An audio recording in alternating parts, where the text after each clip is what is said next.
A'udzubillahi minasyaitonirrajim. Bismillahirrahmanirrahim. Innallaha wa malaikatahu yusalluna 'alan nabi. Ya ayyuhalladzina amanu sallu 'alaihi wa sallimu taslima. Allahumma salli ala sayyidina Muhammad.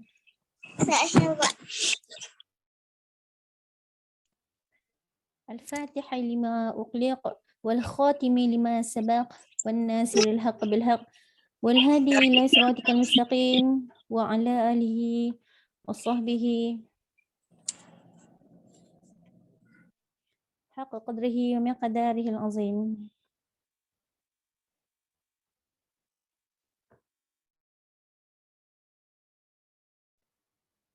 Okay.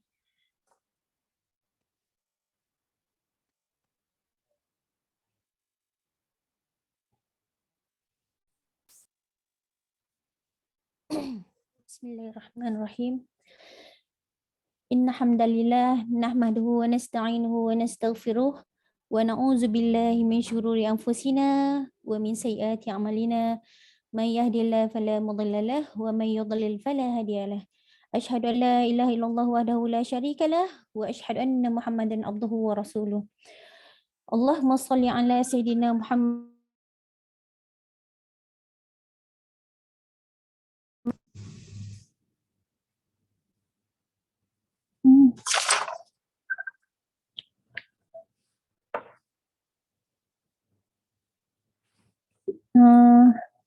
Kak apa ni, Kak Fidah ada situ?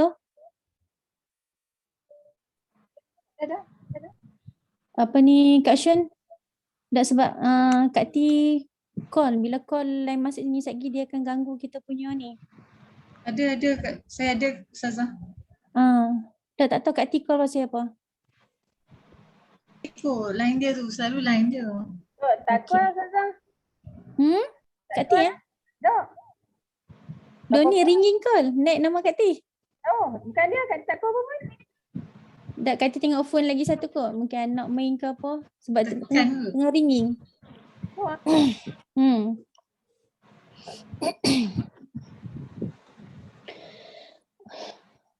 Allahumma salli salatan kamilatan wa sallim salaman taman ala sayyidina Muhammad tanhalu bihil uqad wa tanfariju bihil qurab wa taqadha bihil hawaij wa tunalu bihil raghai wa husnul khawatim wa yustasqal qama biwajhil karim wa ala alihi wa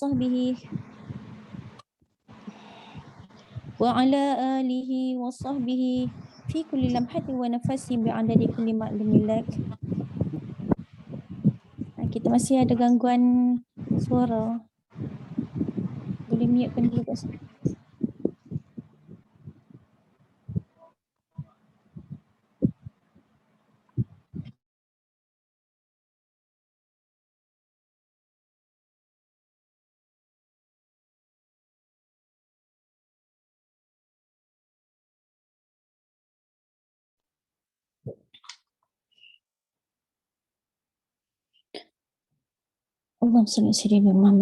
Allahumma la sahla illa ma ja'altahu sahla wa anta taj'alu hazna idza syi'ta sahla. InsyaAllah, marilah sahabat-sahabat pencinta ilmu sekalian, mari kita menadahkan tangan untuk kita membacakan doa penerang hati. Mudah-mudahan sebentar lagi pembimbing kita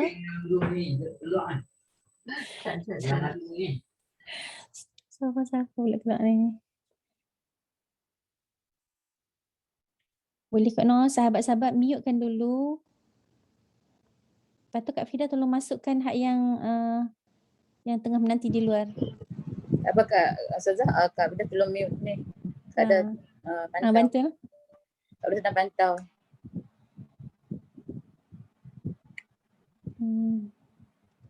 Okay. Marilah kita sama-sama menadahkan tangan untuk kita membacakan doa penerang hati. InsyaAllah agar sebentar lagi yang mana Ustazah yang akan membimbing kita untuk membacakan kitab kita pada hari ini. Mudah-mudahan Allah alirkan kefahaman kepada kita keseluruhannya dan dapatlah kita menyampaikan ilmu yang kita dapat tu Ni baca ni. kepada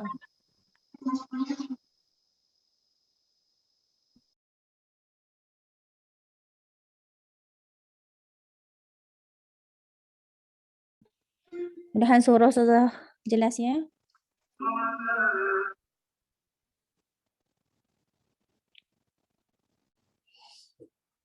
Bismillahirrahmanirrahim.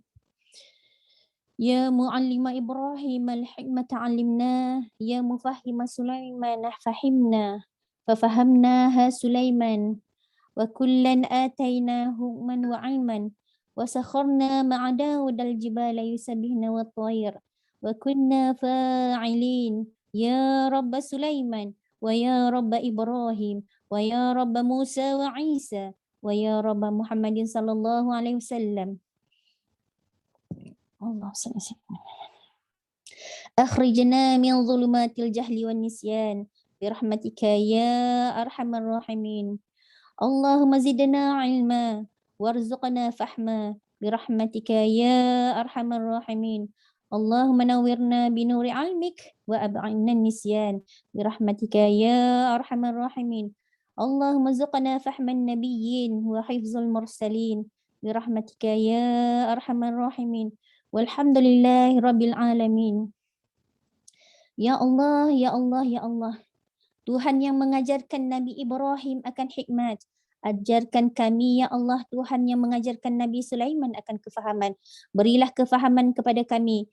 Seperti mana yang Allah firmankan dalam kalamnya. Maka kami Allah telah memberikan pengertian kepada Nabi Sulaiman tentang hukum yang lebih tepat. Dan kepada masing-masing mereka telah kami berikan hikmah dan ilmu yang telah kami tundukkan gunung-gunung dan burung-burung. Semua bertasbih bersama Daud.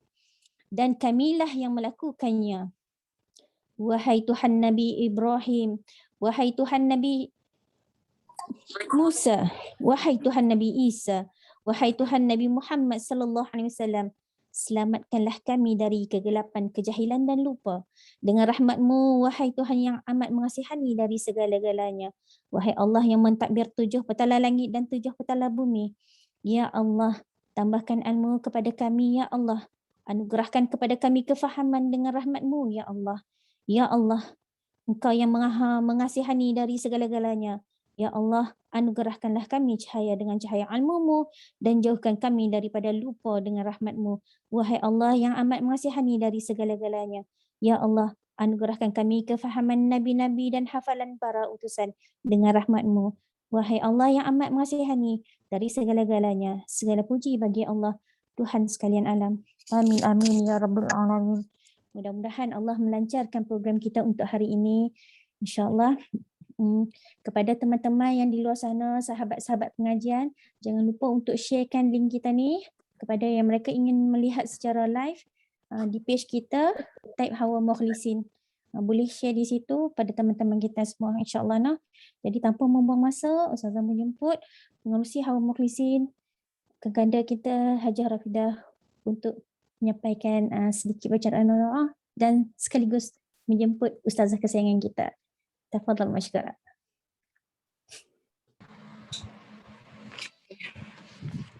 Bismillahirrahmanirrahim. Alhamdulillahil alamin. Wassalatu wassalamu ala asyrafil mursalin sayyidina Muhammad wa ala alihi wa sahbihi ajma'in. Allahumma salli wa sallim ala sayyidina Muhammad al-Fatihi lima ukhliq wal khatimi lima sabaq nasiril haq bil haq wal hadi ila siratikal mustaqim. وعلى آله وصحبه حق قدره ومداده العظيم.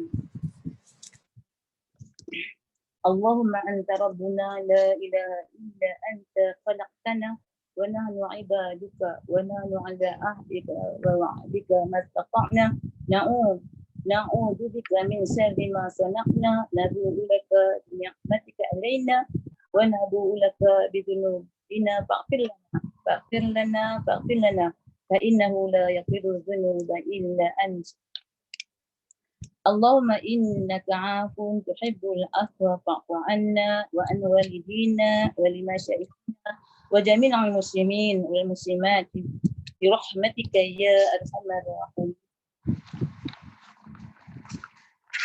لا إله إلا الله وحده لا شريك له له الملك وله الحمد وهو على كل شيء قدير ولا حول ولا قوة إلا بالله العلي العظيم. Assalamualaikum warahmatullahi taala wabarakatuh. Yang diraih dan dihormati Al-Fadilah Ustazah Marziah Zakaria. Assalamualaikum Ustazah.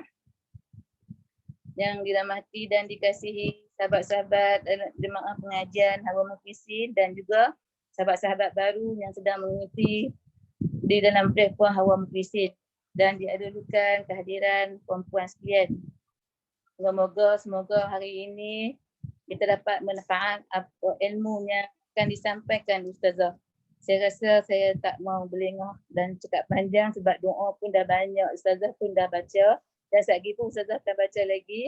Jadi saya serahkan terus majlis ni kepada Ustazah Marziah. Silakan Ustazah. Assalamualaikum warahmatullahi taala wabarakatuh. Bismillahirrahmanirrahim. Alhamdulillahirabbil alamin. Wa bihi nasta'in wassalatu wassalamu ala asyrafil anbiya'i wal mursalin wa ala alihi wa sahbihi ajma'in. Subhanaka la ilma lana illa ma 'allamtana innaka antal alimul hakim. Yang salam segala puji bagi Allah Tuhan sekalian alam. Salam selawat kepada junjungan mulia Nabi Muhammad sallallahu alaihi wasallam, ahli keluarganya, sahabatnya dan mereka yang berjuang menegakkan Islam hingga hari kemudian. Seterusnya yang dikasihi Adinda Rafidah, Ustazah Azlina, Barisan Jawatan Kuasa Hawa Mukhlisin dan seterusnya para sahabat yang mengikuti kuliah kita, mudah-mudahan dirahmati Allah, dijauhkan daripada segala bala bencana dan dipermudahkan kepada kita jalan kebaikan insya-Allah. So Ustazah clear kah? Nak tanya dulu. Clear Ustazah, clear. Alhamdulillah, jelas sangat. Jelas juga, alhamdulillah. Jadi bersyukur kita kepada Allah Subhanahu Wa Taala kerana masih lagi dapat meneruskan kuliah kita. Ini kira minggu ke pertama. Nah, insya-Allah. Keempat dan pertama, celaru pertama dan keempat. Nah, jadi alhamdulillah. Jadi pada malam ni kita akan membincangkan bab keberapa tu, ingat tak? Bab keberapa? Kita masuk bab ke-8 tu, betul tak? Okey Ustaz, betul Ustazah. Apa kita habiskan 38 itu? Jadi maknanya kita masuk bab ke-8 berkaitan dengan tayamum. InsyaAllah. Ya. Jadi benda ni jaranglah kita buat, tapi kena ada ilmu juga. Jadi apakah yang dikatakan tayamum pada muka surat berapa? 40. Pada muka surat 40. Muka surat 40. Kita 40 Ya, muka surat 40. Nak peringatkan kawan-kawan kita. Jadi kalau kita belajar bahasa Arab ni, dia memang ada penjelasan, definisi ataupun ta'rif. Jadi tayamum ini ialah menyapu debu tanah yang suci ke muka, ke tangan hingga ke siku dengan niat dan syarat-syarat tertentu. Tayamum ini adalah merupakan gantian wuduk dan mandi wajib disebabkan oleh keuzuran dan berhalangan daripada menggunakan air. Ataupun dalam keadaan kita tidak memperolehi air. Ini berdasarkan firman Allah dalam surah An-Nisa ayat 43. Bismillahirrahmanirrahim. Ya ayyuhallazina amanu la taqrabus salata wa antum sukara. Ya ayyuhallazina amanu, wahai orang beriman, la taqrabus salah, jangan kamu dekati solat. Maknanya ini adalah ayat awal. Wa antum sukara, sedangkan kamu dalam keadaan mabuk. Hatta ta'lamu ma taqulun, sehingga kamu mengetahui apa yang kamu katakan. Wala junuban illa abiri sabilin hatta taghtasilu. Jadi maknanya janganlah kamu mendekati solat sedangkan kamu dalam keadaan mabuk sehingga kamu memahami apa yang kamu kata. Wala junuban illa abiri sabilin hatta taghsilu. Nah, jangan pula kamu dalam keadaan junub ataupun dalam keadaan berhadas besar. Maknanya tidak boleh melakukan sembahyang. Nah, maknanya sehinggalah kamu membersihkan diri. Wa in kuntum marda ala safarin aw jaa ahadun minkum minal ghaid aw lamastumun nisa falam tajidu ma'an fatayammamu sa'idan tayyiban. Disebutkan di situ iaitu jikalau kamu sakit ataupun jikalau kamu ada keuzuran ataupun kamu dalam keadaan musafir. Nah, maknanya yang mana kamu telah batal dengan menyentuh wanita dan sebagainya. Maka apabila kamu tidak mendapati air, maka hendaklah kamu bertayamum dengan tanah yang suci. Sapulah mukamu, yakni famsahu biwujuhikum wa aidikum. Sapulah wajah kamu dan tangan-tangan kamu. Innallaha kana afuwan ghafura. Sesungguhnya Allah Maha Pengampun, Pemaaf lagi Maha Penyayang.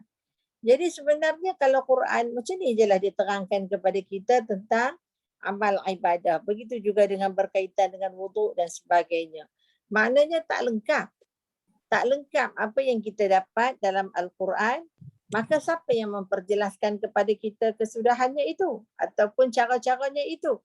Maka yang mempermudahkan kita memahami, yang menunjukkan kepada kita bagaimana untuk berwuduk, bagaimana untuk bertayamum adalah hadis Nabi SAW. Jadi macam mana orang yang tolak hadis? Nah, macam mana orang yang tolak hadis ni nak beramal? Sebab semuanya perkara-perkara berkaitan ibadat dia hanya sebut sepintas lalu dalam Quran, kemudian akan ditunjukkan oleh Nabi SAW. Jadi sebab itulah dalam Islam dia ada dua dalil. Yang pertama dalil naqli, Al-Quran daripada Allah Ta'ala, hadis Nabi SAW dan ijma' ulama. Dan satu lagi dalil ialah dalil akli, benda yang boleh difikirkan oleh akal kita. Baik, nah. Jadi tayamum ni tidak menggunakan air. Cuba tengok pada muka surat sebelah 41, apakah keuzuran yang membolehkan kita tayamum? Dan mengharuskan kita tayamum. Yang pertama apabila ketiadaan air. Yang kedua ada air tetapi tidak dapat digunakan kerana sukar mengambilnya. Jadi maknanya ataupun harga dia mahal. Jadi maka ketika itu kita lebih kepada menggunakan air untuk makan minum. Jadi maknanya kita kena simpan. Yang ketiga sukar memperolehi air kerana jarak yang jauh, bukan sepelaungan panggil-panggil itu boleh menyut, boleh dapat tak? Nah, ada binatang buas, tiada peralatan, bimbang akan keselamatan ataupun takut ketinggalan rakan. Kalau dia pergi cari ayak jauh-jauh tu saya kawan tiga. Jadi maka ini juga keadaan yang mengharuskan tayamum. Dan yang keempatnya mudarat jika menggunakan air. Dengan sebab ada penyakit-penyakit yang berat, lambat sembuh, menyebabkan parut yang buruk. Jadi contohnya macam apa? Satu lagi dia kata, macam ada orang lah kena ayak panas kita kata, atau cuaca yang terlalu sejuk ataupun terlalu panas. Sebab bila panas sangat ayak pun jadi panas. Jadi ini dikatakan beberapa keadaan yang mengharuskan kita menggantikan Allahumma salli ala sayyidina Muhammad air dengan tayamum. Jadi tayamum ni mari kita tengok kita tak cerita lagi macam mana nak tayamum. Kita cerita dulu syarat sah tayamum. Syarat-syarat sah tayamum adalah seperti berikut. Dia tak boleh ambil awal. Kita ambil siap-siap. Tayamum ni kita buat siap-siap. Tak boleh. Dia mesti yang pertama masuk waktu solat dulu. Maknanya kita duduk cari ayak sampai masuk waktu solat. Tak jumpa juga. Jadi maka ketika itu dikatakan kita boleh bertayamum. Yang kedua menggunakan debu tanah yang suci. Bukannya yang musta'mal. Apa makna musta'mal? Maknanya dia dah tanah tu dia ada bercampur dengan apa dan sebagainya. Ataupun tangan kita dah sentuh dah. Jadi maknanya itu dikira sebagai musta'mal. Nah, kemudian yang ketiga, telah berusaha mendapatkan air. Dah usaha dah, tapi tak dapat. Nah. Kemudian yang keempat, menghilangkan najis sebelum bertayamum. Nah, samalah juga macam kita berwuduk. Kemudian setelah berijtihad, menentukan arah kiblat. Maknanya kita tahu kata dia tu apa nama orang kata apa, dia dah ijtihad di mana kiblat yang nak dihadapkan solatnya itu. Jadi ini syarat-syarat sah tayamum. Nah, maknanya kalau kita ambil di luar daripada waktu semayang tak boleh lah. Itu nah. Okey, baik. Mari kita tengok sedikit rukun tayamum. Kata Nabi SAW, at-tayammum darbatani, darbatun lil wajhi wa darbatun lil yadain ilal mirfaqain. Tayamum adalah 2 kali tepuk. Sekali untuk muka dan sekali lagi untuk tangan hingga ke siku. Niat ni apa dia?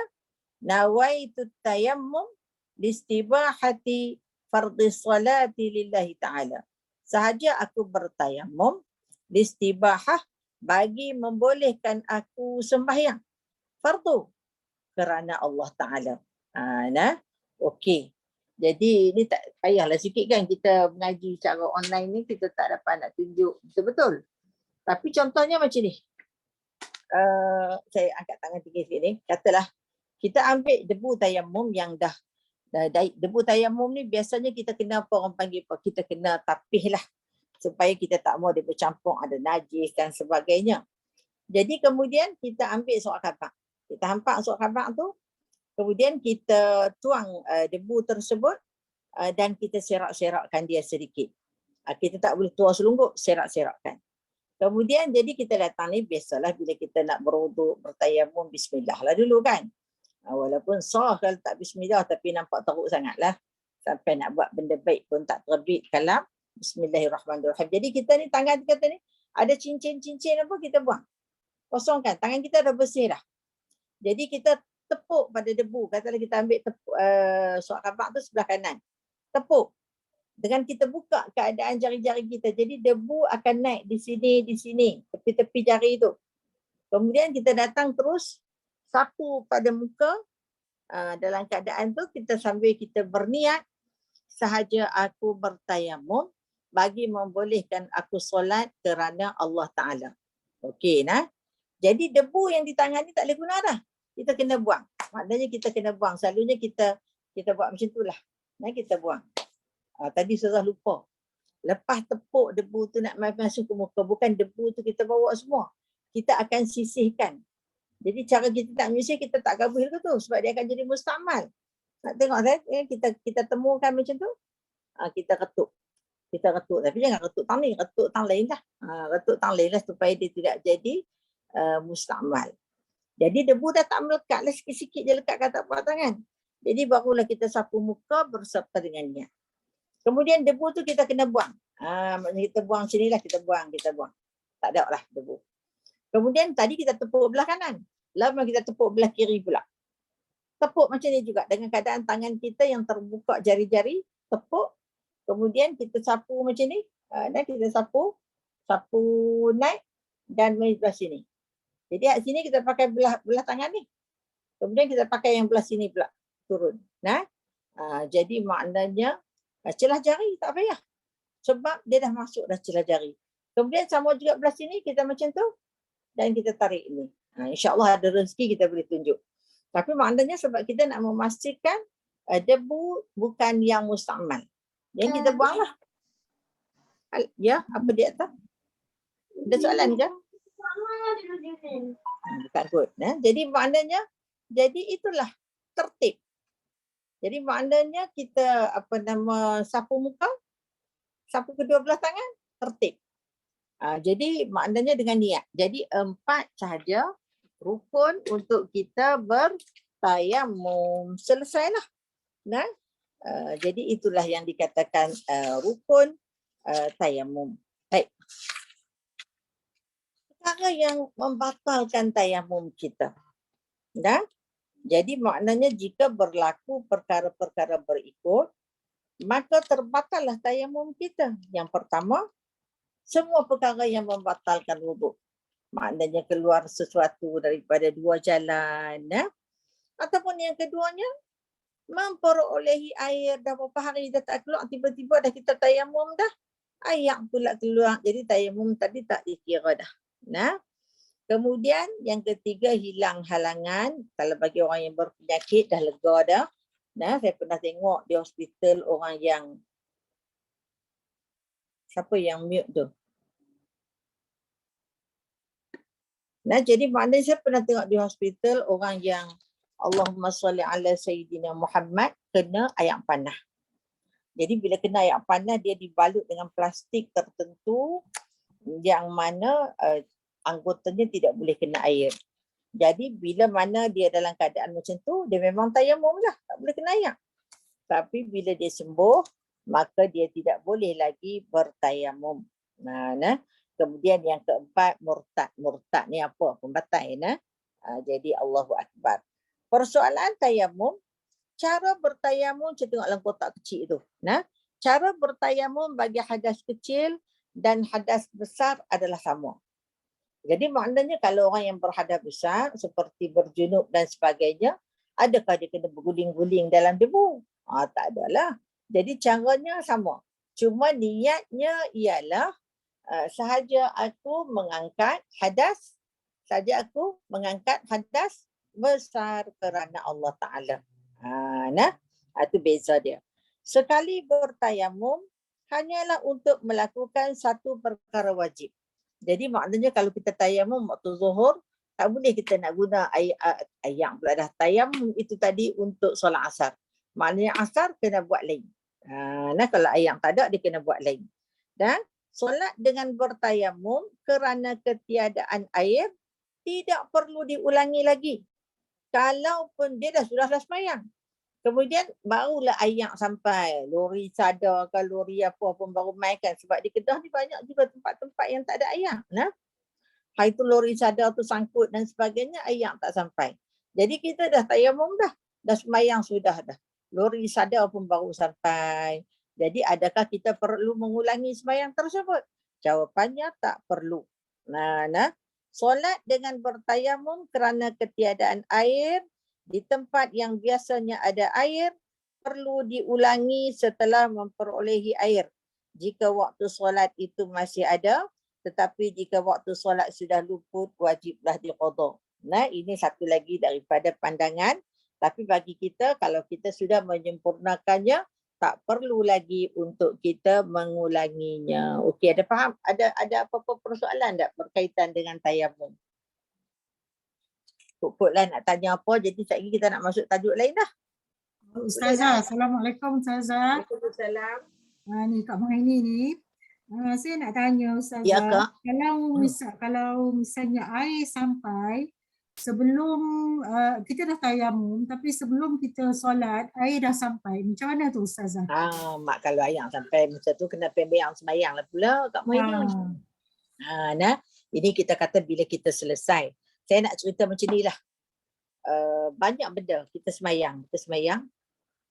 Kemudian kita bagi salam. Assalamualaikum warahmatullahi wabarakatuh. Sudah dah sembahyang. Kemudian bila kita bagi salam, tiba-tiba kita datang macam was-was.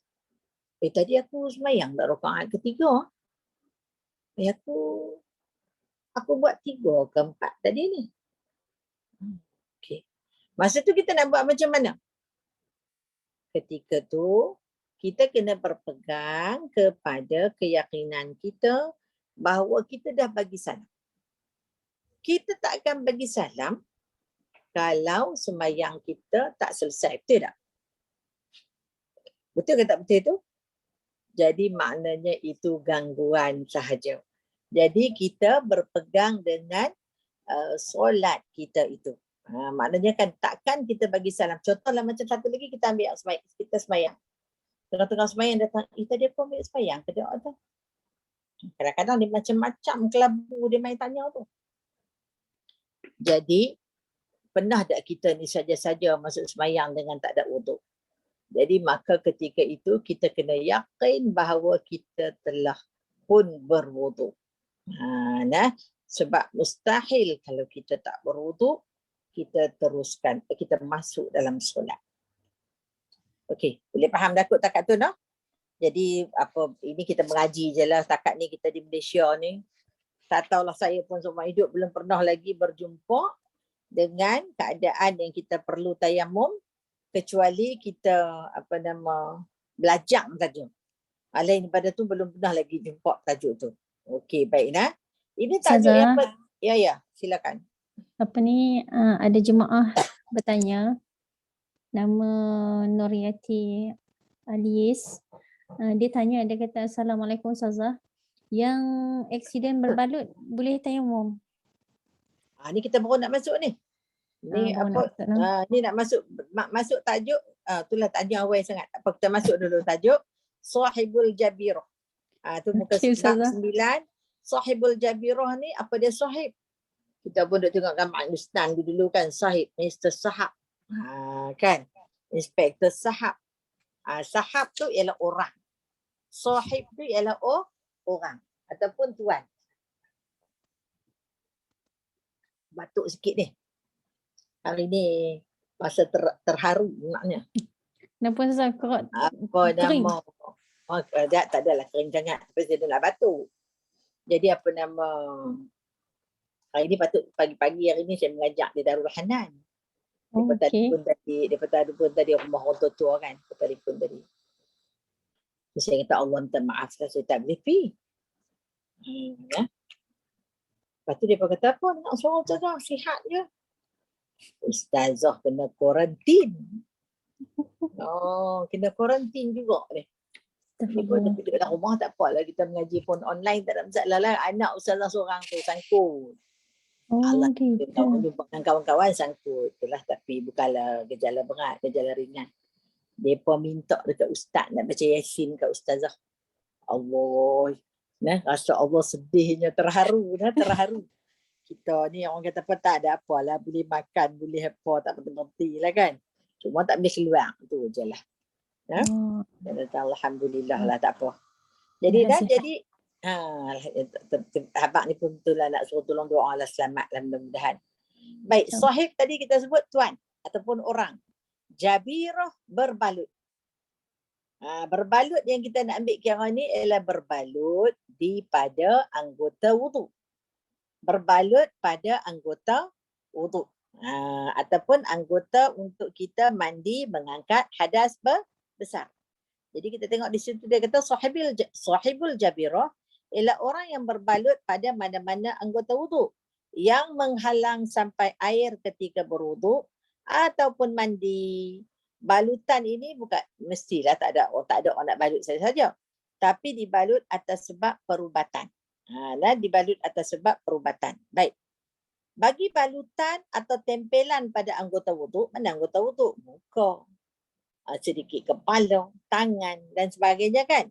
Jadi maknanya macam mana kita nak berwuduk bagi keadaan orang yang berbalut ni? Aksiden ni berbalut ni, lutut lah, kaki lah, apa lah semua.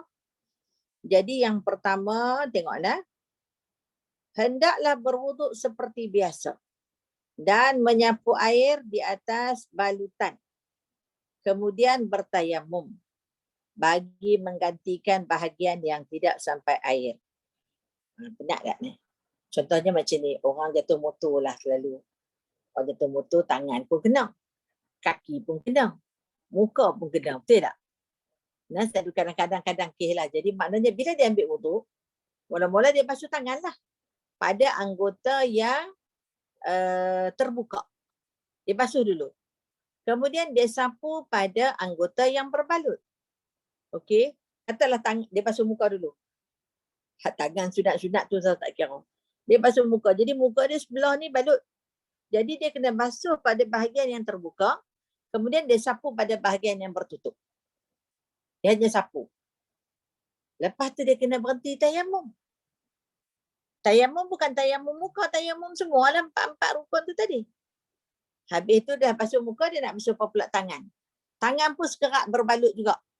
Jadi dia kena basuh, maknanya basuh tu air mengalir pada anggota yang terbuka dan sapu pada bahagian yang tertutup. Kalau dua-dua belah macam tu, dia kena buat yang sama. Kemudian berhenti pula, tayamum pula. Maknanya sapu muka berserta niat, kemudian sapu kedua belah tangan. Lepas tu kan kemudian dah lepas dia basuh tangan, dia nak basuh apa sedikit kepala.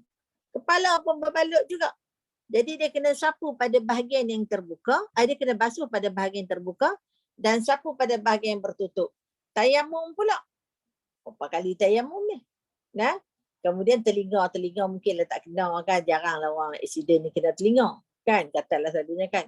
Kemudian kaki berbalut, sama juga dia basuh pada bahagian yang terbuka, dia sapu pada bahagian berbalut dan kemudian tayamum. Penat tak ambil sembahyang lagu tu, nak tanya? Penat tak ambil sembahyang lagu tu? Lepas ayak debu, lepas ayak debu, jadi tepung gombok dah kita. Nah, jadi lagu tu. Jadi maka memang agak sukar kita mengambil wuduk. Tapi inilah yang pertamanya yang ditekan oleh Imam Syafi'i. Nah, okey nah. Jadi tengok tu, saya cuba baca, kita nampaklah. Kemudian tengok dia kata apa pula. Ni Imam Syafi'i ni. Wajib mengqada semula solat. Sekiranya berlaku perkara yang berikut, dah ambil sembahyang pun payah dah. Lepas tu kena, kalau balutan itu di atas anggota tayamum, anggota wuduk lah.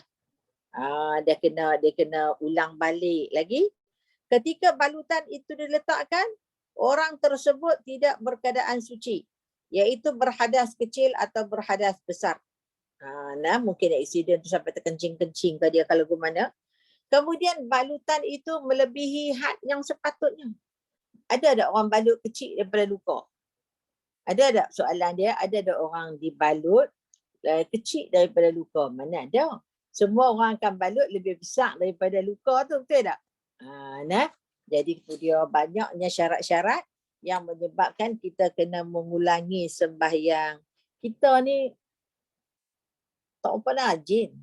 Jadi bila kena lagu ni, aduh, tension berat. Nah, okey nah.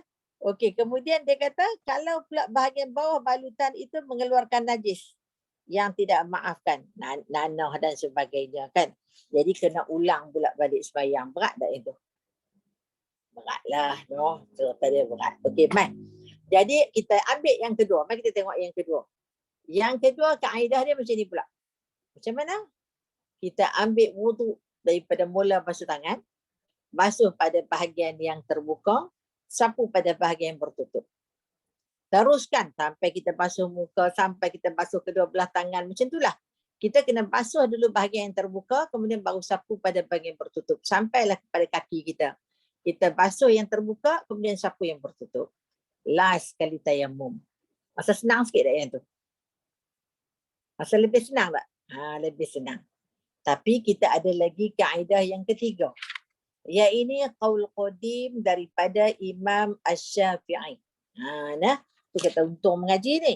Kita tengok di belakang tu, menurut qaul qadim daripada pandangan sebahagian ulama Syafi'iyah, sahibul jabirah, orang yang berbalut itu tadi, dia hanya perlu menyapu air pada anggota yang terbuka dan sapu pada bahagian yang berbalut.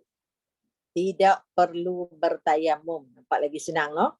Tidak perlu bertayamum dan tidak wajib mengqada solat tersebut. Maknanya kalau dia nak ulang, itu baik. Tapi kalau dia tak mau ulang dah sembahyang tu, memadai. Nampaknya kita akan ambil yang ketiga, iaitu qaul qadim Imam Asy-Syafi'i. Sebab Imam Asy-Syafi'i ni pun dia sangat halus sedikit. Jadi sebab itulah kita, kalau kita mengaji, ada rezeki nanti kita mengaji ni, kitab ni, tak kenal. Celik fiqh. Jadi maknanya kan, jadi kita akan jumpa lagi beberapa perkara yang berkaitan dengan pandangan-pandangan baru. Pandangan-pandangan baru yang akan kita jumpa dalam Baimul Hadas yang Ustazah akan huraikan sekejap lagi. Iaitu, baik, mari kita tengok sedikit. dalam kotak buku kita tu, muka surat 45, persoalan solat hormat waktu. Persoalan solat hormat waktu. Solat hormat waktu dilakukan ketika berada dalam situasi yang tidak dapat memenuhi syarat sah solat. Seperti ketiadaan air untuk berwuduk, tak ada debu untuk bertayamum, tak tahu arah kiblat, pakaian pun tak menutup aurat, dia pun sendiri berhadas, maknanya terkencing-kencing dan sebagainya. Nah, jadi bila kita boleh semayang macam tu? Ustazah bagi contoh. Kita ni kalau kita bermusafir 2 marhalah, itu yang dikatakan kita boleh jamak sembahyang. Jamak dan qasar. Tapi kadang-kadang kita ni di Kulim, kerja di Penang. Ataupun duduk seberang sini, seberang perai pun kerja di Pulau Pinang. Ataupun duduk di Pulau Pinang sana, kerja di seberang perai. Jadi tak pelik lah pernah berlaku kita jam sampai 3-4 jam atas jambatan. Contohnya kita atas jambatan tu waktu zuhur. Jadi kita nak semayang, duk ingat duk jangkau dan tiba-tiba jam. Jam. Zuhur sampai nak habis dah ni. Ada beberapa minit lagi zuhur. Jadi ketika tu boleh kita mengambil kaedah baru, iaitu kita niat jamak takhir. Zuhur kita nak bawa pi dalam waktu asar. Tapi kena faham dah, bila jamak yang semacam ni, dia tidak boleh jamak qasar. Dia hanya jamak sahaja. Maknanya dia kena sembahyang 4 rakaat. Faham tak nak? Okey. Punya duduk atas jambatan tu lagi, sampai dah masuk asar. Tak nampak lagi peluang nak sembahyang. Sampai pukul 5, pukul 6, 6:30. 6:30 duduk atas jambatan, tak bergerak lagi kita. Maknanya kita dah nampak solat tak sempat nak sampai di destinasi. Mungkin kita nak berhenti di seberang jaya kan, memang tak sempat. Maka dalam keadaan tersebut, kita boleh lakukan solat hormat waktu. Nah kita jamak lah. Dah kita takhir, niat takhir, kita buatlah asar dulu 4 rakaat. Atas kereta tu. Habis tu kita buat pula zuhur 4 rakaat. Wuduk tak ambil Ustazah, nak ambil di mana? Tak ada. Air pun tak ada. Kalau kita ambil wuduk, air pun tak ada nak minum sekejap lagi. Nah, jadi maka ketika tu kita boleh terus saja sembahyang. Lostokin pun jarang. Cuma dah. Nah, tudung pun jarang. Nah. Jadi ketika tu kita nama dia solat hormat waktu. Kemudian kita sembahyanglah zuhur, asar 4 rakaat. Diikuti dengan zuhur 4 rakaat. Pukul 8 malam. Baru boleh bergerak sampai. Nah. Jadi maknanya kita sekali lagi niat maghrib takhir dalam waktu Isyak. Nah, maghrib takhir dalam waktu Isyak. Tak apalah. Jadi maknanya tak lagi kita sampai di Perang Jaya. Kita sembahyang dulu maghrib dan Isyak. Maknanya kita kalau kita dah masuk waktu Isyak, sembahyang Isyak dulu, kemudian sembahyanglah maghrib. Tak apalah, kita dapat juga jamak takhir. Maknanya 4 rakaat dan 3 rakaat. Atau macam mana kita nak sembahyang tadi, yang sembahyang dalam keadaan tak lengkap tadi, yang hormat waktu tu. Maknanya kita ulang saja sembahyang tersebut dan Allahumma salli ala sayyidina Muhammad, sebab kita buat hormat waktu itu tadi, maka kita tidak berdosa. Faham tak nak? Tapi kalau kita tidak buat hormat waktu tadi, kita main qada gitu saja, maka itu adalah berdosa. Ini berbeza. Ini kita nak faham. Boleh faham tak setakat tu? Nah, boleh nak? Tu sengap asukun alamatur ridha. Baik, mari kita tengok bab Assalamualaikum Ustazah. Waalaikumsalam warahmatullahi. Silakan. Ni Kak Asni ni. Ya, baik. Okey, Kak nak tanya, Kak biasa dengar ceramah satu ustaz lah tentang solat hormat waktu ni kan. Dia kata mana ada solat hormat waktu, haram bersolat kalau tak ada wuduk. Ini kita itulah saja-saja nak buat tak ada. Tapi kita telah orang kata apa, itu pandangan dia sendirian dah. Kita pandangan muzakarah. Kak apa nama tadi terlupa? Kak Hasni. Kak Hasni. Ini pandangan muzakarah. Jadi muzakarah ini diterajui oleh mufti-mufti. Faham tak dah? Jadi kita kena macam inilah cerita dia. Saya selalu teringat kata-kata Ustaz Somad. Bagus dia. Ustaz Somad LCI Riau Indonesia, carah lalu itulah. Jadi Ustaz Somad ni selalu dia ada diambil bullet wording dia lah, dimasukkan dalam IKIM tu, jadi kadang-kadang dia keluar bullet tu. Kalau saya ditanya tentang apa-apa permasalahan, saya menjawab dengan ilmu saya. Okey. Kalau persoalan itu diajukan kepada mufti, mufti menjawab dengan ilmu dan waqi', the reality yang berlaku. Maka ketika itu ambillah pandangan mufti dan campakkan pandangan aku ke laut. Jadi kalau ustaz tu seorang-seorang, jadi boleh campak ke laut jugalah saya nak abang tu. Sebab kita nak pakai siapa? Nak pakai mufti ke siapa?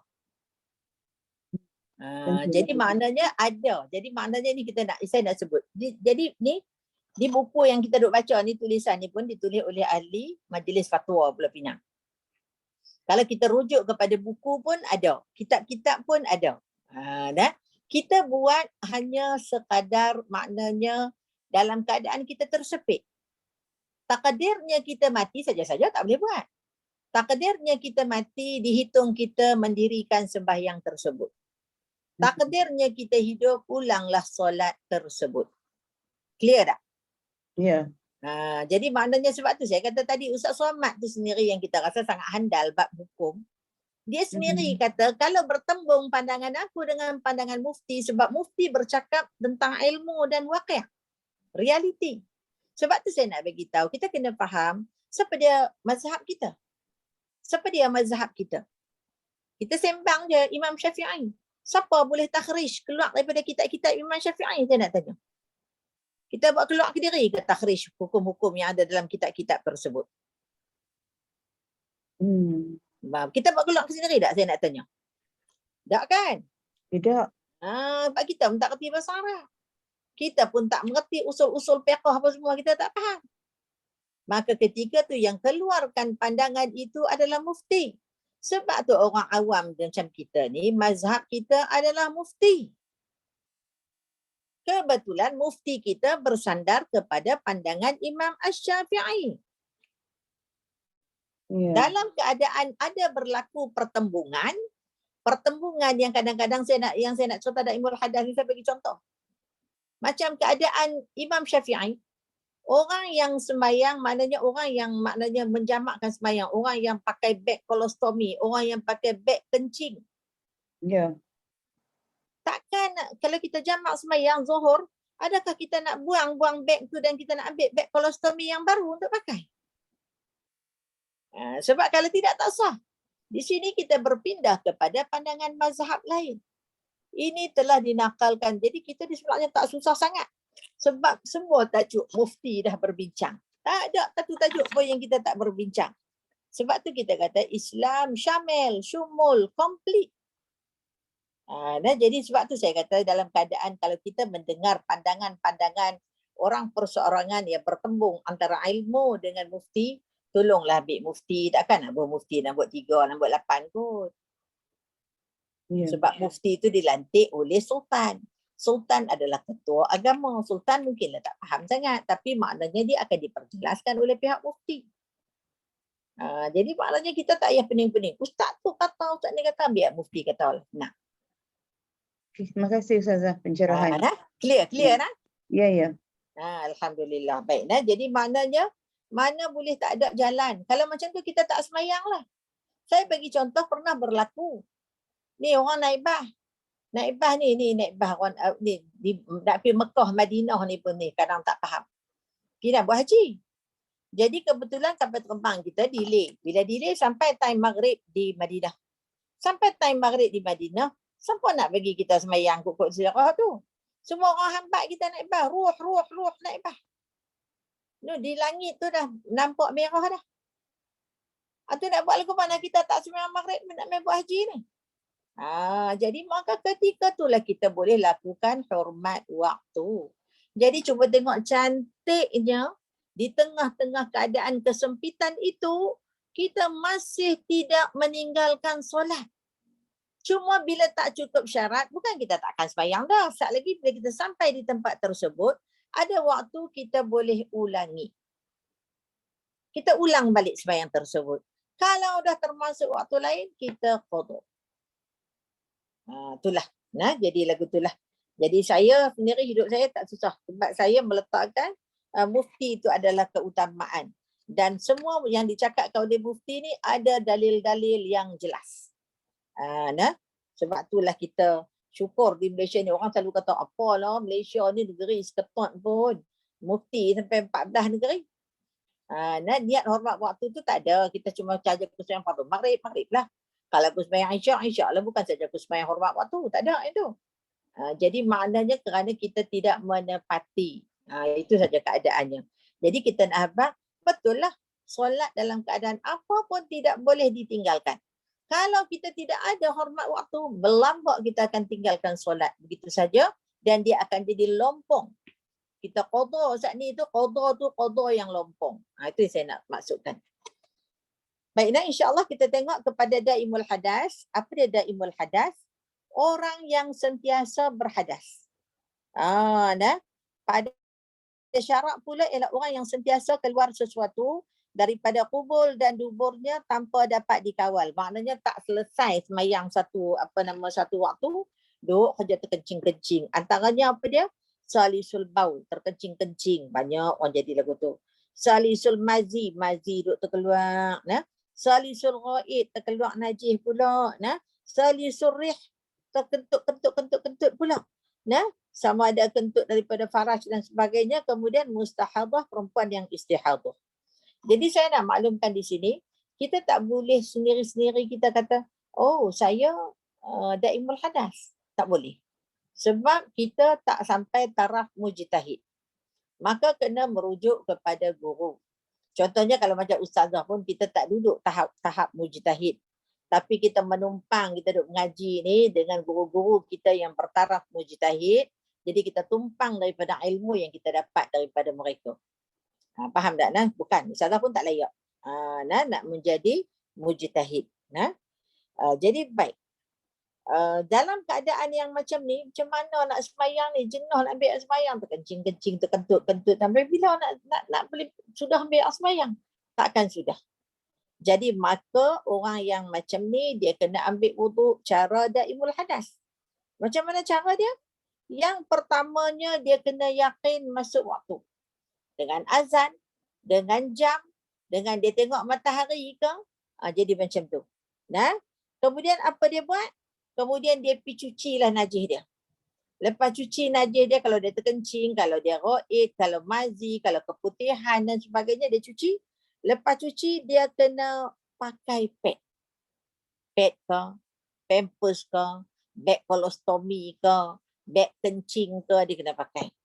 Nah, kemudian memastikan najis tidak meleleh. Kemudian dia boleh berwuduk atau bertayamum mengikut kesesuaian lah. Dia tak boleh kena ayak dan sebagainya. Kemudian dia terus bersolat. Tapi mai Ustazah nak sebut sikit. Mula dia kena cuci, tutup. Maknanya pakai pad, tak mau pergi benda tu meleleh. Kemudian dia ambil wuduk. Ketika basuh muka, dia tak boleh kata sahaja aku mengangkat hadas kecil. Sebab hadas dia tak terangkat, duk meleleh. Dia kena kata sahaja aku berwuduk bagi membolehkan aku solat kerana Allah Ta'ala. Faham tak nak?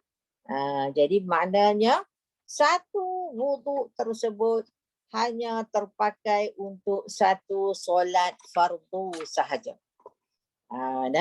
Jadi kita ni mengaji banyak ulama-ulama kita, syukurlah kita di Malaysia ni ada banyak juga ulama-ulama. Jadi kita ada satu lagi kita panggil fiqh taisir. Fiqh yang mempermudahkan kita. Hak tadi saya kata tadi kita jam, kita kerja Pulau Pinang, seorang Pulau Pinang dengan perang-perang je. Kalau ikut dulu, kita tak boleh. kita tak boleh jamak. Tapi dengan keadaan sekarang jam-jam ini dikira, maka kita boleh jamak. Nampak tak? Walhalnya dulu tak ada. Jadi maknanya tu kita boleh. Baik dah. Apa yang saya nak sebut? Jadi kalau dulu contohnya pakai beg kencing. Beg kencing tu bukan boleh dibuka tak berhenti. Maknanya sampai penuh baru dibuang. Jadi ketika itu macam mana orang yang duduk di hospital, yang pakai beg kolostomi, yang pakai beg kencing dan sebagainya itu, macam mana dia nak semayang? Dia kena buat lagu ni lah. Walaupun beg itu ada dengan dia dan dia ambil wuduk, bila dia ambil wuduk, dia kena basuh muka, dia kena niat sahaja aku mengambil wuduk. Bagi membolehkan aku solat kerana Allah Ta'ala. Kalau ikut dulu dengan beg-beg najis tu, maka dia kena ulang balik sembahyang. Berat tak? Kalau orang sakit tu bukan orang sakit sehari dua. Minggu-minggu, bulan-bulan, bertahun-tahun. Jadi kalau dia kena ulang sembahyang tu jenuh lah. Jadi di pandangan ulama masa kini dengan fiqh taisir itu mengatakan bahawa sembahyang itu bila kita berwuduk dengan cara daimul hadas, tak perlu diulangi solat tersebut. Boleh faham tak saya sebut? Kita pergi Mekah. Di Mekah lah kata pergi Mekah kan. Ataupun duduk di rumah kita pun tak kira lah. Kita sakit. Sakit yang berat. Jadi maknanya sakit yang berat ni macam mana nak angkat pun susah. Dia pun kita beratur dia sakit macam tu macam ni dan sebagainya. Kemudian kita kalau ikut Imam Syafi'i, kita pergi cuci, pakai dulu pad, ambil wuduk untuk dia, main sembahyang. Dia nak jamak sakit lah. Bila sakit dia nak jamak, sakit tu dia kena sembahyang jamak tamam. Sempurna. Kemudian dia nak sembahyang kedua, kita nak kena pergi bilik air pula. Cuci pula, pakai pad pula, kemudian ambil wuduk pula. Berat tak keadaan tu? Kita pun tak mampu. Yang kita urus tu adalah mak kita pun kita tak larat juga. Jadi ketika itu kita boleh ambil satu cara iaitu kita tak payah pergi cuci dah. Cuma sekadar kita berwuduk semula guna spray dan sebagainya. Ini kita cerita keadaan orang yang uzur. Tapi kalau keadaan orang yang sakit, dia kena pegang sampai habis Imam Syafi'i. Maknanya dia pergi pula cuci, tutup dan kemudian ambil wuduk semula. Boleh faham tak saya sebut tu? Jadi cuba kita tengok sedikit dalam buku kita. Persoalan daimul hadas. Yang pertama lagu mana nak buat? Kosongkan beg najis tersebut. Bersihkan tempat keluar najis. Berwuduklah seperti biasa dengan niat sahaja aku berwuduk. Bersolatlah dengan cara orang yang mampu, sama ada secara duduk, berparing, gerakkan mata atau sebagainya. Jadi beratlah soal nak kosongkan beg najis tu. Beg kolostomi tu. Jadi inilah saya bagi tak satu pandangan baru dalam keadaan yang macam ni kita boleh buat seperti yang saya sebutkan tadi. Clear ke tak clear tu? Clear ke tak clear? Saya harap clear ni. Sebab benda ni kita yang akan panik. Saya bagi contoh lah kita kena baca siap-siap ni. Satu ketika ada kemungkinan kita sakit. Anak-anak sibuk kerja. Dan memanglah dipersediakan benda macam kita buat kat mak kita dulu. Saya pun biasa juga kita tinggal benda-benda letak siap-siap kat mak kita atas meja begitu. Kemudian kita pergi. Mak kita nak balik rumah pukul apa? Kalau cikgu pun pukul 2 ke atas baru nak boleh balik. Mak kita dia nak sembahyang. Macam mana kita nak buat ketika itu? Jadi maknanya kalau kita nak sembahyang, kita nak tunggu anak kita balik. Seriau ni. Seriau takut. Takut apa? Takut mati. Maka ketika itu, kalau kita dalam keadaan bersih, boleh capai ayak, semua kita boleh buat, tak ada masalah. Kita boleh sembahyang. Tak payah nak sibuk pakai telekong dah, tarikin selimut je, tutup sampai kat tengkok, ambil tudung, belit-belit itu saja. Dah memadai dah. Tapi maknanya kalau kita tunggu anak kita balik pukul 3, tak sampai lagi. Zuhur nak habis dah ketika tu. Maka ketika tu boleh juga kita lakukan tadi hormat waktu. Elok mereka sampai, asar pun masuk, kita pun mati.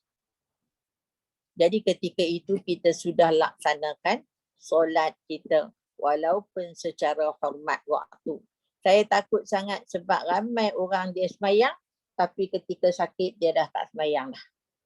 Sebab dia kata tak ada siapa nak tolong ambil semayang. Macam tu. Jadi maknanya inilah kita mengaji, maknanya kita nak kena faham. Okey, boleh tak setakat tu? 3 tajuk agak laju juga. Tu 3 tajuk agak laju juga tu. Ustazah ada soalan dalam chat, boleh dibaca Ustazah? Boleh tolong baca tak? Nak kena Boleh insya-Allah. bateri nak habis, silakan baca. Pertamanya sekali dia Okey. kata niat hormat waktu yang kita tertinggal tu macam mana ya Ustazah? Lah, semayang fardu tu lah. Maksud kita tadi, kita tidak perlu mengatakan perkataan hormat waktu tu. Maknanya kita hanya, orang kata apa, maknanya kita kena, maknanya semayang tu lah, saja aku semayang fardu zuhur, saja aku semayang fardu asar, saja aku semayang fardu maghrib. Maknanya hormat waktu itu menunjukkan keadaan kita yang tidak sempurna. Tidak sempurna, mungkin apa stokin terkoyak ke apa kita nak kata tak cukup lah kan keadaan tu. Faham tak? Dia tak ada pun perkataan hormat waktu. Sebab tu kita kata kita semayang maknanya bila waktu dah nak habis. Dan kita tidak memperolehi kesempurnaan masa tu. Maksudnya dalam perjalanan. Biasanya macam tu lah. Dia saja ada rumah orang tak buat hormat waktu. Tapi cuma keadaan yang sedahabang tadi, kita sakit. Kita sakit duduk seorang-seorang. Anak-anak pergi kerja. Kita nak mangkit pada katil pun tak boleh. Faham tak? Kita nak mangkit pada katil pun tak boleh. Tunggu anak-anak. Anak-anak tak balik lagi. Anak-anak kena pergi kerja. Nak cari makan juga. Macam mana? Tak boleh nak tunggu mak. Nak ambil pembantu rumah pun tak mampu. Kadang-kadang ada pembantu rumah pun bila waktu kita ada, elok.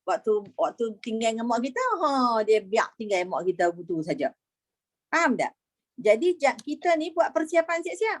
Supaya dalam keadaan yang macam tu pun kita akan dapat solat. Faham tak? Saya cakap seorang-seorang ni semua orang tak jawab. Ya, ada Ustazah. Okey, baik. Nak kira Nas. Jadi maknanya itu yang dimaksudkan hormat waktu. Soalan tu ditanya apa ni? Oleh apa ni? Ainul Daud. Dan satu lagi soalan Ustazah. Dia tanya macam mana dengan masalah yang jenis keluar angin ni Ustazah. Contoh dia beritahu kat sini kentut-kentut lebih. Faham. Saya lanjut teruskan. Jadi angin ni maknanya itu kita panggil salisurrif. Angin yang terkeluar-keluar sama ada daripada ubul ataupun daripada dubur. Jadi maknanya ada orang sampai bergerak sikit. Jadi di sini kita kena faham. Kadang-kadang kita tak faham tau. Kita rasa kadang-kadang dia kadang-kadang apa nama orat-orat kita lah kita kata. Maknanya saraf-saraf kita. Kadang-kadang ada orang bila dia bergerak dia bunyi. Dia meletup. Tapi yang dia meletup tu bukan kentut. Adalah urat. Dan satu lagi saya nak menyebutkan, kalau sekadar gelembung-gelembung, kita rasa ada gelembung-gelembung di bawah faraj atau gelembung-gelembung di bawah dubur, itu bukan kentut. Kadang-kadang dia gelembung-gelembung-gelembung dia hilang. Dia gelembung, kita tahulah sendiri kita merasa. Dia gelembung-gelembung-gelembung dia hilang. Yang dinamakan kentut itu sama ada daripada depan atau daripada belakang, sama ada bunyi, tuk. Ataupun kita merasa angin. Itu baru dikira sebagai gelembung. Saya selalu kalau cakap mengajar Mbak ni, saya akan kuat sikit suara saya. Sebab nak faham. Jadi kadang-kadang sampai kita pun tak faham diri kita, tak kenal, kacau lah. Jadi maknanya semua dianggap sebagai kentut. Dia tak dinamakan kentut kalau tak berasa angin keluar dan tak bunyi. Boleh faham tak tu? Jadi jadi sekejap dia kata kat kita, tak tahu mana satu. Kacau, siapa nak duduk dalam tu? Nak tahu. Kita lah kena tahu. Sama ada ia adalah kentut. Yang dinamakan kentut, Nabi kata tak nama kentut. Kalau dia tak bunyi kan tak bau. Dengan tak merasa angin keluar dengan tak bunyi. Tapi salah satu daripada cara yang saya sendirilah fikirkan dan saya telah membantu beberapa orang yang dalam kes yang macam ni, Kalau dia macam tu, terkentut-kentut macam tu, dia kena ambil semayang daimul hadas tadilah. Jadi kalau dia duk terkentut sampai duk ambil semayang pun duk terkentut dah, dia bergerak sikit terkentut, bergerak sikit terkelak angin daripada depan, maka semayangnya tetap sah. Dan kalau dia pergi mana-mana pun tak ada masalah.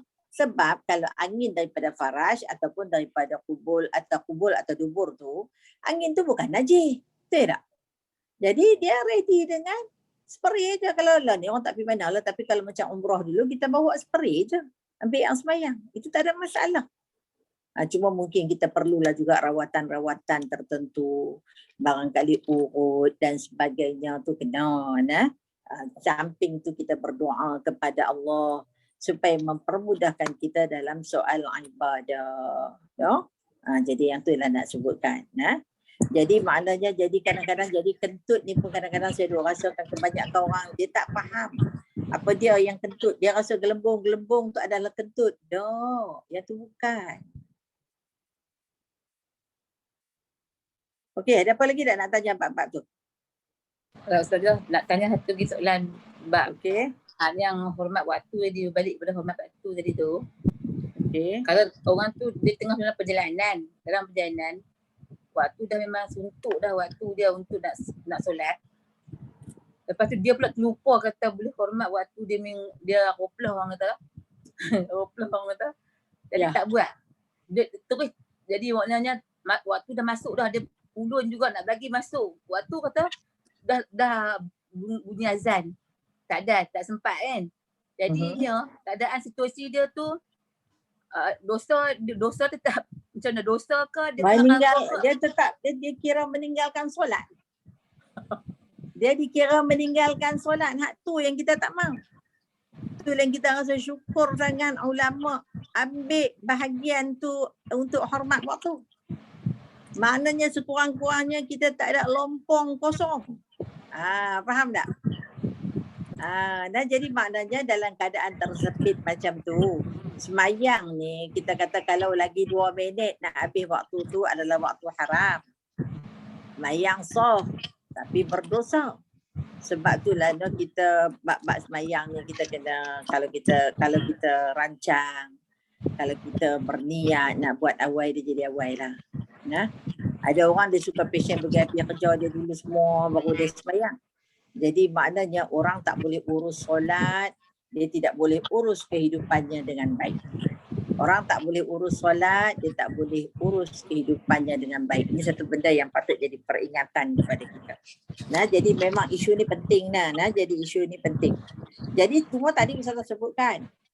Kalau dalam fiqh taisir, ulama-ulama baru ni, ulama-ulama contemporary ni menyatakan bahawa kalau orang yang pakai beg kencing, pakai beg kolostomi yang tak boleh dibuang sewenang-wenangnya, kan susah nak buat, kena panggil orang dan sebagainya, maka kalau dia semayang maknanya dia berwuduk dan dengan niat sahaja aku mengambil wuduk bagi membolehkan aku solat kerana Allah Ta'ala, saya share lah di mana ia dikatakan tidak perlu diulangi. Ni baru mengaji minggu lepas ya dekat Ustaz Fawaz, Ustaz Fadil Nur.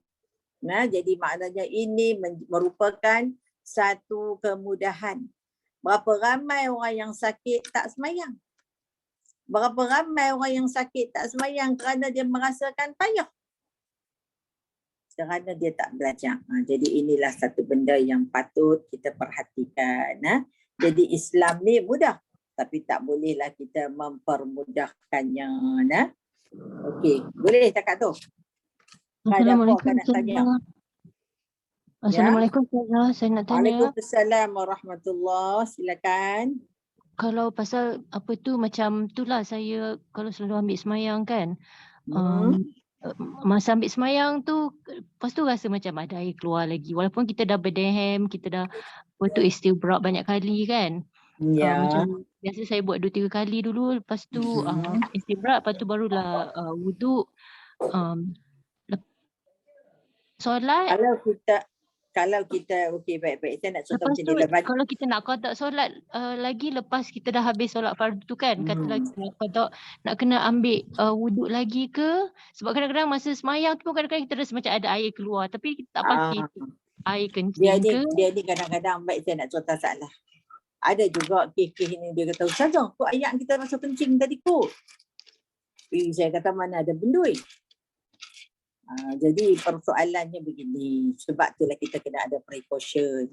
Bila kita ambil wuduk, kalau kita jenis-jenis yang macam ni, kena lap lah bagi kering. Kena lap lah bagi kering. Sebab kalau keluar air, itu adalah dikira najis. Maknanya apa yang keluar daripada kubul dan dubur itu adalah dikira sebagai najis. Kadang-kadang kita ambil mudah bila kita tak lap dan sebagainya. Jadi bagi kita yang kita rasa jenis-jenis lagu ni, satu lagi ialah gangguan daripada syaitan. Satu lagi ialah gangguan daripada syaitan. Saya pun pernah kena ujian ni.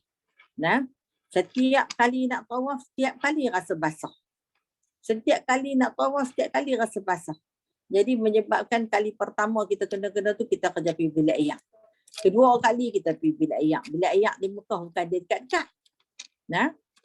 Jadi ketika itu kita tahu bahawa kita Allahumma salli ala Sayyidina Muhammad, gangguan. Perbanyakkan baca a'udzubillahi minasyaitonirrajim, termasuk kita yang dah istibra' dan sebagainya. Jadi jalan selamat, nak tenang hati kita, pakai pad, pakai surah. Faham tak? Macam saya dah lap dah dulu. Macam sekarang ni saya tiap-tiap kali semayang saya tukar tualan untuk nak lap. Untuk pastikan tak ada kan kering. Ya, salah satu lagi ialah kita pakai pad. Kalau kita rasa macam tu tak terlepas banyak tiap-tiap kali sembahyang kita melalui benda yang macam ni, maknanya ada keluar sesuatu. Jadi ketika tu saya kata saya merasa. Tapi tak ada. 2-3 kali saya terkena lagu tu, saya merasa tapi tak ada. Saya tahu dah ni syaitan. Tapi dalam keadaan bagi kita yang macam ni, apa saja yang keluar daripada kubul dan dubur adalah membatalkan solat. Jadi kalau kita memang betul lagu tu, sebab tu kita kata kita boleh kena rujuk dulu tanya untuk menentukan kata kita daimul hadas. Jadi maka kita akan bagi cadangan supaya kita cuci, tunggu masuk waktu sembahyang dulu, cuci, pakai pad, kemudian barulah kita berwuduk. Masa basuh muka, niat saja aku mengambil wuduk bagi membolehkan aku solat kerana Allah Ta'ala. Boleh? Jadi kita ambil langkah-langkah yang macam ni. Jadi kalau dia terkeluar juga pun tak ada masalah. Sebab kita sudah menjadi orang yang mengambil wuduk cara daimul hadas. Boleh tak clear tak tu? Boleh faham dah kan? Jadilah kot dekat tu. Faham dah tu? Jangan duk banyak sangat. Ni was-was banyak ni. Lama-lama esok kita jadi apa orang panggil? Obsessive compulsive disorder, OCD. Kacau tu bila dah jadi sampai peringkat tu. Jadi kalau kadang-kadang kita kata Ustazah rasa perlu ayat, tak ada apa. Banyak bacaan nas, banyak baca a'udzubillahi minasyaitonirrajim. Syaitan ni dia suka nak menjahanamkan ibadat kita. Dengan was-was dan sebagainya. Janganlah layan sangat.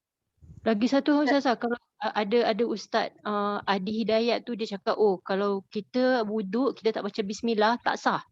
Jadi lepas tu bila dah dengar pula ada lagi satu imam masjid tu dia kata kalau nak ambil wuduk kita niat sahaja aku berwuduk kerana Allah.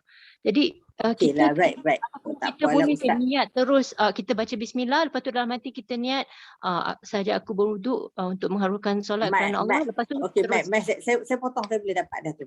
Jadi saya nak abang, tak apalah Ustaz Adi Hidayat ke siapa ke, saya pun biasa dengar, saya pun suka dia ceramah sedap. Tetapi bismillah itu adakah dalam rukun wudu? Ada tak? Ada ke tak ada? Tak ada.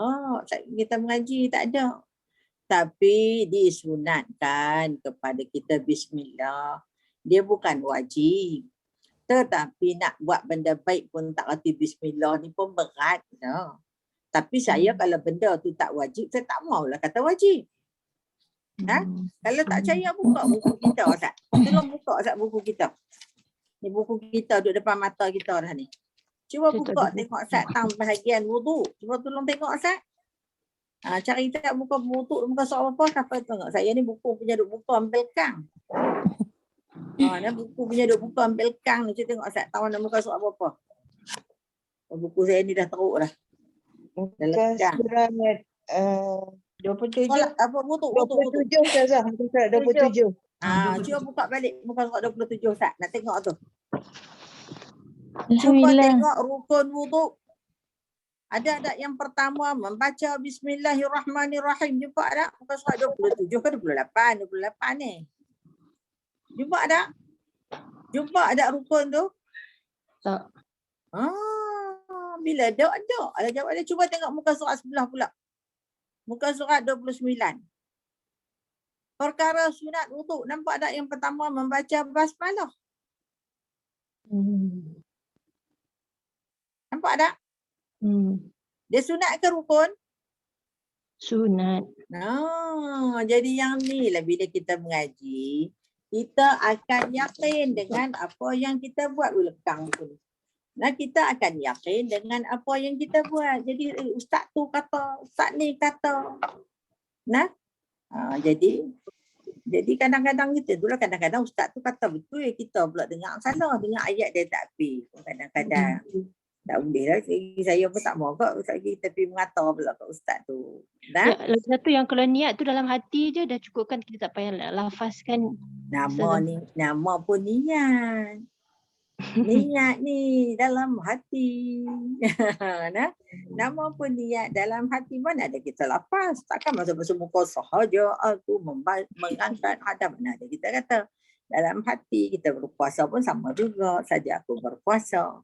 Sunat ke, qada ke, kan? Okey, clear? Betul. Baik. Ni banyak was-was ni. Banyak was-was ni saya dapat kesan ni. Jadi maknanya saya dapat kesan sekali lalu banyak was-was. Jadi jangan was-was sangat. Bila kita ada ilmu, peganglah dengan ilmu kita. Boleh tak? Peganglah dengan ilmu kita, insya-Allah. Okey? Sampai tak mana dah kita tadi? Lupa dah. Tadi kita sampai tak mana? 47 Ustazah. Itulah. Kita boleh celau. 47. Okey dah. Jadi takat tu lah kot. Kita nak masuk pula lagi ke mandi wajib ni. 9.41 dah. Ada tidak soalan yang Ustazah tak jawab? Ada tak? Tak ada nak tengok. Tak ada nak tengok tu pasal tak apa nak cakap. Sebenarnya. Oh ni orang tak boleh urus solat dah orang yang itu betul. Okey. Maknanya angin gelembung-gelembung tak batal lah. Dia duduk gelembung untuk suka dia lah. Kita makan rempah banyak ke. Macam mana dengan masalah jenis terkentut lebih kali maknanya batal wuduk lah. Ya memang batal. Kalau betul. Tapi maknanya kena faham kentut tu ada bunyi. Ada rasa angin. Kalau bukan, sekadar gelembung-gelembung. Ataupun saya kata kadang-kadang urat kita tu kadang-kadang dia ada meletup-meletup. Yalah dah dengan tua-tua bersalin banyak dan sebagainya kadang dia jadi lagu tu. Jadi kita tolong belajar kenal pasti. Niat hormat waktu yang kita tertinggal tu macam mana? Macam mana pula tertinggal ni? Apa yang tertinggal?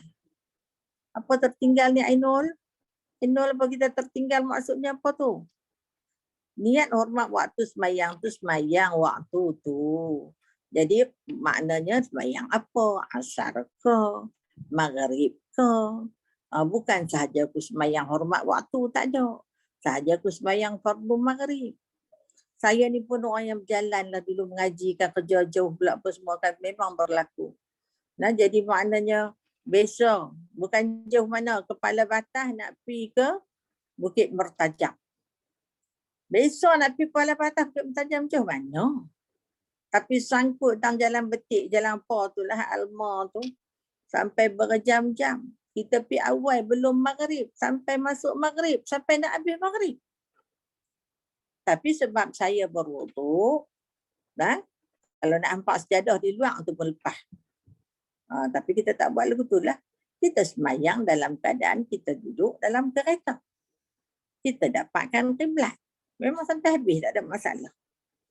Jadi maknanya inilah. Jadi maknanya bila kita memahami, tak ada masalah untuk kita beramal, insya-Allah. Ada lagi tak soalan dia tengok ni?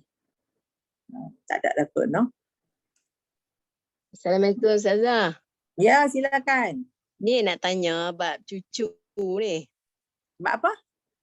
Darah haid ni, cucu. Okey. Okey. Dia main haid 15 hari. Okey. Lepas tu berhenti. Dia semayang 8 hari, lepas tu mai pula. Darah tu darah apa? Okey, baik nah. Dia mai, lepas tu dia berhenti 8 hari, you know? Dia semayang dah. Okey, mai pula. Baik. Mai. Yang pertama ni kalau contoh bab haid ni dia bukan nak boleh berhenti dengan segera ni. Ya. Baik. Cucu lah nak tanya. Sebenarnya nanti Sat. Ni pun satu penyakit kita. Tobit apa semua kita kata haid. Okey nah. Darah haid dia mula dengan merah hitam. Nah, lepas tu dia merah. Lepas tu dia coklat. Lepas tu dia kuning. Lepas tu dia keruh. Okey, baik. Yang 15 hari ni kita pun tak tanya dia ni. Dia mula main darah kalau apa? Dia kata merah.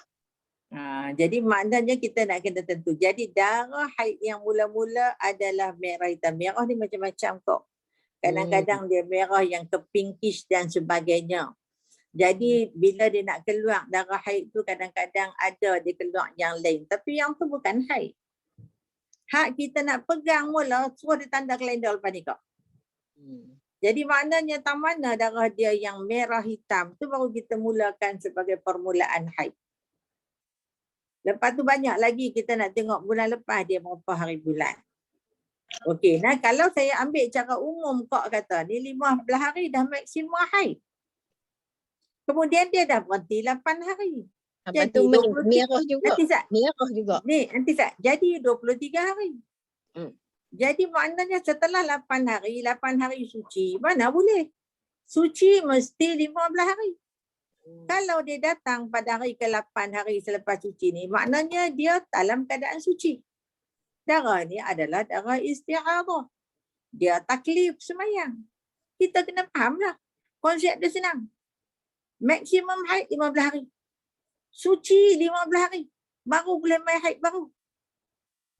Kalau dia haid dia berhenti pada 16, dia main 1 hari bulan. Dia berhenti pada 16 hari bulan. Bila dia boleh main haid pula paling cepat? 17, 18, 19, 20, 21, 22, 23, 24, 25, 26, 27, 28, 29, 30, 31. 31. Kalau dia berhenti pada 16 hari bulan Asar, 31 hari bulan baru dia boleh main lain. Ya. Jadi kalau 8 hari, tak ada apa. Maknanya cek suci. Tengok kalau pola macam ni berlaku lagi pada bulan depan, kena pergi bawa jumpa gynae. Kena pergi jumpa pakar sakit puan. Ya. Kita tak tahu sesuatu. Islam comel sangat. Tak ada dalam agama lain. Maknanya dia bagi haid maksimum 15 hari. Lebih daripada tu dikatakan istihadah. Apa makna istihadah? Darah penyakit. Darah penyakit takkan ada sengak, pernah berubat. Nah, ini kali pertama tak apa. Baru kata 5.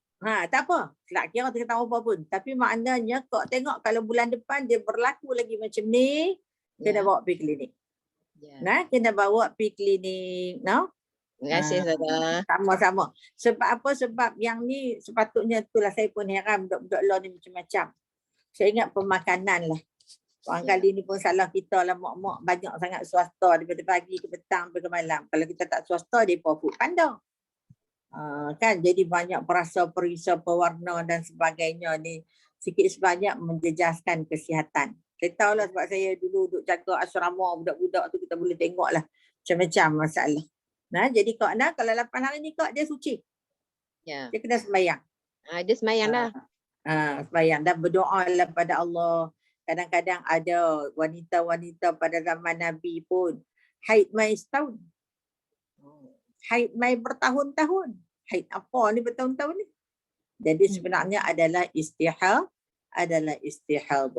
Jadi Nabi pun pernah menyebutkan kadang-kadang ia adalah gangguan daripada syaitan.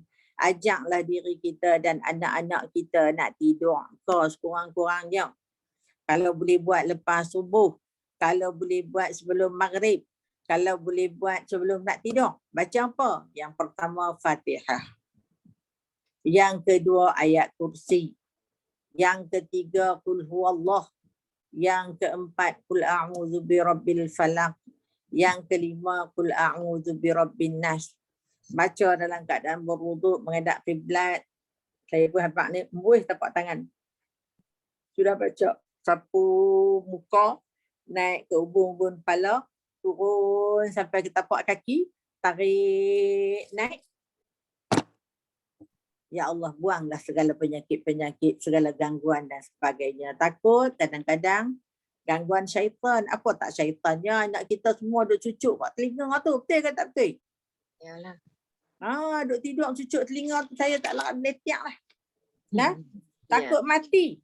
Mati dalam keadaan tak ingat Allah, dia ingat nyonya-nyonya Korea-Korea tu nak buat apa? Allah, tak tahulah jenis meletiak lah kita ni. Meletiak jugalah nak buat mana. Kita benci. Nah, dia pun duk Korea. Sampai dia pun tak faham tentang apa. Zaman kita dulu kita minat juga tengok Hindustan tapi tak ada. Sampai kita pantok lah telinga. Sebab zaman tu tak ada semua benda tu. Ya. Terima kasih. Dah sama-sama dah. Meletiak lah pula saya ni. Tak apa. Okey, baik-baik dah. Jadi maknanya tu lah kot. Jadi kita berhenti dulu lah kot setakat ni dah. Sampai dah pukul 10. Jadi sekadar tu lah. Kita dapat sentuh 3 tajuk. InsyaAllah ada rezeki. Minggu keempat kita akan jumpa lagi dengan mandi wajib. InsyaAllah. Tapi kita dah dapat juga 3 tajuk pada malam ni. Akak ada lagi satu soalan kau nak tanya akak? Tak ada lah.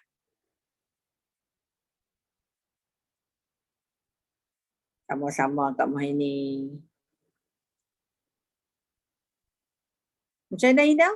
Ya, Ustazah Ustazah. Azlina, macam mana kita? Okey, selesai dah Ustazah. Okey.